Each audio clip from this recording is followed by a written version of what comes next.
టాలీవుడ్ లో 2024 first half లో success rate చాలా తక్కువ ఉంది. సెకండ్ హాఫ్ ను కల్కి ఏడి సినిమా ఘనంగా ప్రారంభించింది. రాబోయే 5 నెలల్లో సినీ ప్రియులకు కనువిందు చేసేందుకు అనేక చిత్రాలు థియేటర్లోకి వస్తున్నాయి. ఆగస్టు మొదలుకొని డిసెంబర్ చివరి వారం వరకు బాక్స్ ఆఫీస్ దగ్గర సందడి చేయడానికి పలు భారీ బడ్జెట్ సినిమాలు వస్తున్నాయి. ఇప్పటికే చాలా మంది ఫిల్మ్ మేకర్స్ రిలీజ్ డేట్స్ ను అనౌన్స్ చేయగా మరికొందరు లాక్ చేసిన తేదీలను ఇంకా ప్రకటించలేదు.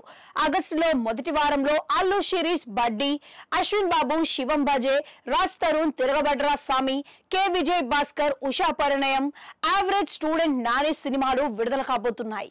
మెగా డాటర్ సమర్పిస్తున్న కమిటీ కుర్రోళ్ళు చిత్రం 9వ తేదీన ప్రేక్షకుల ముందుకు రానుంది. ఇండిపెండెన్స్ డే స్పెషల్ గా 8 సినిమాలు థియేటర్లోకి వస్తున్నాయి.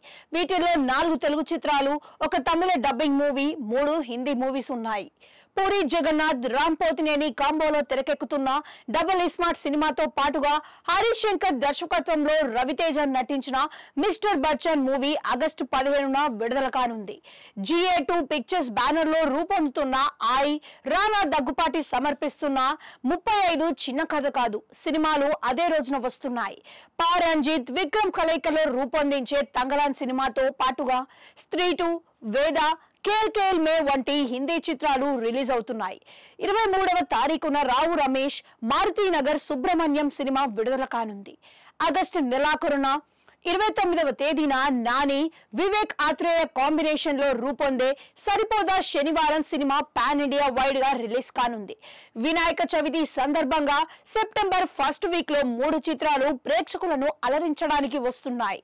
5వ తేదీన విజయ్ నటిస్తున్న తమిళ డబ్బింగ్ మూవీ ది గోట్, 7న వెంకీ అట్లూరి దర్శకత్వంలో దుల్కర్ సల్మాన్ నటించిన లక్కీ భాస్కర్ మూవీస్ రిలీజ్ అవుతున్నాయి. వీటి మధ్యలో 6వ తేదీన నారా రోహిత్ సుందరకాండ రానుంది. అల్లరి నరేష్ నటించిన బచ్చల మల్లి మూవీతో సెప్టెంబర్ 13న విడుదల చేయాలని ప్లాన్ చేస్తున్నారు. 20వ తేదీన ట్రాన్స్ఫార్మర్స్ 1 అనే హాలీవుడ్ డబ్బింగ్ సినిమా రానుంది. జూనియర్ ఎన్టీఆర్, కొరటాల శివ కాంబినేషన్స్ లో రానున్న దేవరా పార్ట్ 1 సెప్టెంబర్ 27న పాన్ ఇండియా స్థాయిలో రిలీజ్ కానుంది.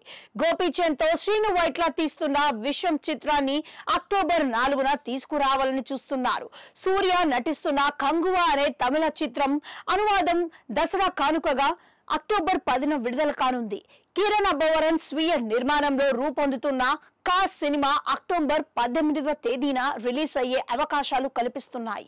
దీపావళి సందర్భంగా అక్టోబర్ 30న Vishwak Sen mechanic Rocky movie విడుదల అవుతుంటే 31న శివ కార్తికేయన్ అమరన్ తెలుగు డబ్బింగ్ వర్షన్ రానుంది.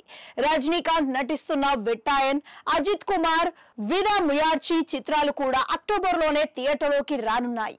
ఎక్కువ శాతం విజయదశమికే విడుదలయ్యే ఛాన్స్ ఉందనే టాక్ వినిపిస్తోంది. ఇప్పటికైతే నవంబర్ లో తెలుగు సినిమాలేవి రిలీజ్ డేట్లు ప్రకటించలేదు. 1వ తారీఖున సింగం అగైన్, బుల్ బులయా 3 లాంటి 2 హిందీ చిత్రాలు రానున్నాయి. అదే నెల 22వ తేదీన ధడక్ 2 మూవీ వస్తోంది. అల్లు అర్జున్ సుకుమార్ కాంబోలో రూపొందుతున్న Pushpa 2 the rule cinema pan India wide గా డిసెంబర్ 6న రిలీజ్ కానుంది. అదే రోజున బ్రహ్మానందన్ చిత్రం విడుదల అవుతుందని అంటున్నారు. మంచు విష్ణు ప్రతిష్టాత్మక మూవీ కన్నప్పను కుదిరితే 13వ తేదీన తీసుకువస్తారని టాక్ వినిపిస్తోంది. ఈ ఏడాది క్రిస్మస్ పండగకి పోటీ ఎక్కువైంది. అక్కినేని నాగ చైతన్య నటిస్తున్న తండేల్ సినిమాని డిసెంబర్ 20న విడుదల చేయనున్నట్లు మేకర్లు తెలిపారు. అదే రోజున నితిన్ రాబిన్ హుడ్ కూడా వస్తుందంటూ అధికారిక ప్రకటనలు వచ్చాయి. అయితే రామ్ చరణ్, యశ్ శంకర్ కాంబోలో తెరకెక్కుతున్న గేమ్ చేంజర్ చిత్రాన్ని క్రిస్మస్ కు రిలీజ్ చేస్తామని నిర్మాత అనౌన్స్ చేశారు. అమెరికా నటిస్తున్న Sitaare Zameen per cinema December 25వ తేదీకి షెడ్యూల్ చేయబడింది. ఇలా రాబోయే 5 నెలల కాలంలో ఆడియన్స్ ను అలరించడానికి పలు క్రేజీ చిత్రాలు రిలీజ్లు ప్లాన్ చేసుకున్నాయి. కాకపోతే వీటిలో కొన్ని చిత్రాల విడుదల తేదీలలో మార్పులు ఉండే అవకాశం ఉంది.